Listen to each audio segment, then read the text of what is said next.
учениците, што е исто така не само за проширување на ведици, туку размена на искуства, се работи за нешто што ствара позитивна клима и не само меѓу учениците, туку и меѓу самите наставници. Зборуваме за проекти кои што споменавме Португалија, споменавме соработка со американската. Тоа е нешто што е преку национална агенција. Значи ние конкуриравме со два проекти. Посета на наставници во Португалија се работи повеќе за осознавање од страна на економските сегменти, значи економија, бизнис план, како функционираат училишните компании во Португалија, во економските училишта во Португалија, а додека со друг проект преку програмата Леонардо да Винчи аплициравме за посета на кампус за изучување на јазици во Шпанија. Значи овде не се работи дека тоа сигурно ќе се случи Португалија и Шпанија, но едно е позитивно, ова прв пат се случува, но националната агенција почна да се рехабилитира од сега од февруари имаше апликации, доколку оваа година нашите апликации не бидат примени, бидејќи сепак не е толку едноставно да бидат пополнети, можеме истите да ги ревидираме и понатаму, значи ние осознаваме. Пред 3 недели јас бев на службена посета на економски училишта во Хрватска и потпишавме меморандум за соработка.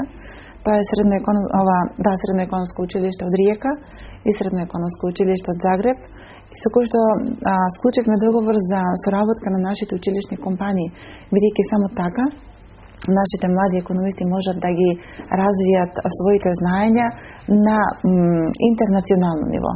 Значи тие работат во рамките на нашата држава, но би било многу интересно кога тоа би го правеле две странски држави и кога би ги осознале сите тие нови моменти како тоа би функционирало кога две земји, две училишни компании, тоа се виртуелни компании и учениците би ги воделе и би работеле еден некој бизнис, виртуелен бизнис. Значи ние тоа го постојано го следиме и ете иднава недела наша делегација од училиште го заминува во Германија. Значи тука ќе бидам и јас, бидејќи сме поканети како училиште во Милзунген, тоа е во близина на Фулда, каде што сме збратимени со училиште од Милзунген и каде што треба да се постават темелите на проект за да во септември наши ученици бидат таму на пракса во нивниот училишен центар.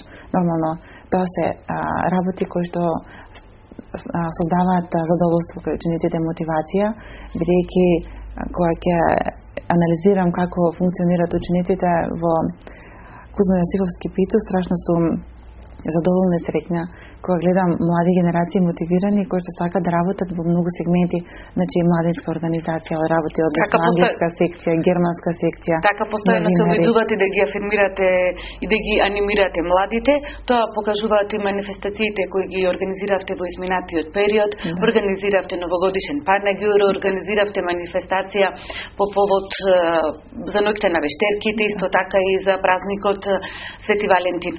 Што и како со тие активности, секако тука имаше и малку комерцијален дел, односно имаше и хуманитарна мисија, сето тоа се собира одредени средства, каде ќе бидат тие наменети и што едноставно сакате со овој вид на вклучување на учениците во овие случувања во училиштето? Примерно морам да кажам дека сите овие идеи се идеи на нашите ученици.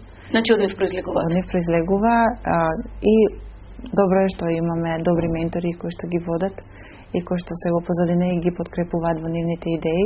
Нема никакви обструкции, постојано сме зад нив и зад нивните идеи, бидејќи се покажало дека се позитивни. Имаше сега неодамна акција за собирање на средства за ученичка која што освои прво место во Македонија за својата книга, па ете ја подпомогнавме малку колку што се може како ученици, професори, училишен центар во тоа да може да ја испечати. Имаше хуманитарна организација за неколку хендикепирани семејства од различни аспекти. Не би сакала сега тоа да го потенцираме, но учениците стојат за тоа. Да. Идеите кое семејство ќе добие од младинската организација, значи сите тие фондови кои што децата ги собираат, без никакви дилеми. Тие се толку отворени за таквите активности, што јас сум многу горда на таквата филантропија која што се појавува кај овие наши млади генерации. А за овие збигнувања кои што ги спомнавте, интересно е дека тие ги следат сите овие ноќ на вештерките, денот на влюбените, па прават честитки, срценца, предмети, нудат пунч и така натаму. Фактички тие своите креации ги